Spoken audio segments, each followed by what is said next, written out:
Assalamualaikum warahmatullahi wabarakatuh. Salam kader Madrasah Muallimin Muhammadiyah Yogyakarta. Hebat, dahsyat, luar biasa. Semoga kalian selalu dalam keadaan sehat walafiat tanpa suatu halangan apapun. Baik, pada pertemuan kali ini kita berdoa terlebih dahulu. Berdoa dimulai. Berdoa selesai. Dan marilah kita membaca basmalah bersama-sama untuk memulai kegiatan belajar pada pagi hari ini. Bismillahirrahmanirrahim. Semoga dengan membaca basmalah tersebut dapat memperlancar dan memberi barokah pada pembelajaran kita kali ini. Untuk pelajaran kali ini kita akan membahas tentang kontribusi bangsa Indonesia dalam perdamaian dunia.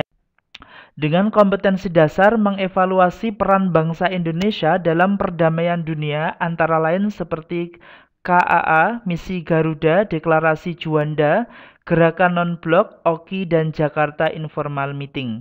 Tujuan pembelajaran: setelah mempelajari ini, peserta didik diharapkan dapat mengevaluasi kontribusi bangsa Indonesia dalam perdamaian dunia di antara ASEAN, Non-Blok, dan Misi Garuda. Nah, pada part yang pertama ini kita akan memulai dari kontribusi Indonesia dalam Konferensi Asia Afrika di Bandung. Salah satu ciri politik dunia setelah Perang Dunia Kedua adalah tercapainya kemerdekaan negara-negara di Asia, Afrika, dan Timur Tengah. Upaya negara-negara di Asia, Afrika, dan Timur Tengah ini ingin membebaskan diri dari penjajahan sesudah Perang Dunia Kedua. Maka diadakan Konferensi Asia Afrika yang dilaksanakan pada tahun 1955 yang menghasilkan 10 prinsip politik negara-negara Asia Afrika yang dikenal dengan Dasar-Sila Bandung. Untuk lebih jelasnya bisa dibuka di halaman 205 buku paket. Pada sidang Majelis Umum PBB yang ke-15 pada tahun 1960 diterimanya satu resolusi, yaitu pemberian kemerdekaan kepada negeri-negeri dan bangsa-bangsa terjajah yang terkenal dengan Deklarasi Dekolonisasi atau pembebasan negara-negara jajahan di Asia Afrika, diawali dari proklamasi kemerdekaan Indonesia pada tanggal 17 Agustus 1945. Selanjutnya, pelaksanaan politik luar negeri yang bebas aktif.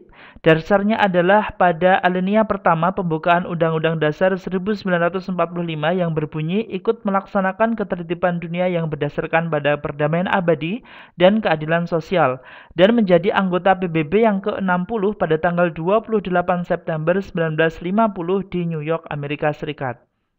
Hal ini dilatar belakangi oleh munculnya superpower Uni Soviet yang berhaluan komunis yang menjadi pemimpin pada blok timur dan Amerika Serikat yang menjadi pemimpin pada blok barat dengan ideologinya kapitalis.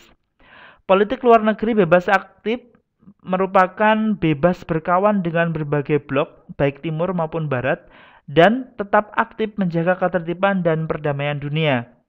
Politik bebas aktif dicetuskan oleh Muhammad Hatta sebagai tokoh nasional dan Wakil Presiden Republik Indonesia yang pertama. Misi politik luar negeri Republik Indonesia adalah perwujudan politik luar negeri yang berdaulat, bermartabat, bebas, dan proaktif bagi kepentingan nasional dalam menghadapi perkembangan global. Hal ini termaktub dalam Undang-Undang Nomor 25 Tahun 2000. Selanjutnya, sistem ekonomi internasional dan perubahan politik serta ekonomi di Indonesia. Ini adanya kerjasama bilateral seperti Indonesia dan Brunei yang mencangkup dua negara yang menguntungkan kedua belah pihak. Lalu kerjasama regional merupakan bentuk kerjasama Indonesia dengan berbagai negara dalam satu kawasan seperti ASEAN, AFTA, Benelux, APEC, dan NAFTA. Lalu kerjasama multilateral yang melibatkan berbagai macam negara. Di sini ada OPEC, UNCTAD, CGI, IBRD, IMF, IDB, UNDP, FAO, dan ini tentunya merupakan fenomena yang muncul sesudah adanya Perang Dunia Kedua. Dampak positif adalah perluasan pasar, pertukaran sumber daya ekonomi dan hasil produksinya, peningkatan devisa, produktivitas, dan kesejahteraan masyarakat. Sedangkan bagi Indonesia sendiri berdampak meningkatnya ekspor dan devisa negara, terjadinya alih ilmu pengetahuan dan teknologi, penerimaan bantuan luar negeri untuk pembangunan, penerimaan dari sektor pariwisata. Nah, Untuk tugas kali ini adalah mengerjakan pada aplikasi e-learning pada bagian CBT sebanyak 10 soal pilihan ganda dengan waktu mengerjakan mulai pukul 8.55 hingga 9.20 waktu Indonesia Barat. Kerjakanlah secara on time karena di luar waktu itu maka CBT tidak dapat diakses. Sekali lagi, silahkan membaca materi terlebih dahulu, baik yang berada di PowerPoint atau pada link YouTube yang ada pada video ini. Sekian dari Ustadz, semoga sehat dan sukses selalu. Akhir kata, usikum wa nafsi bitaqwallah. Assalamualaikum warahmatullahi wabarakatuh. Marilah kita tutup dengan bacaan hamdalah bersama-sama. Alhamdulillahirabbil alamin.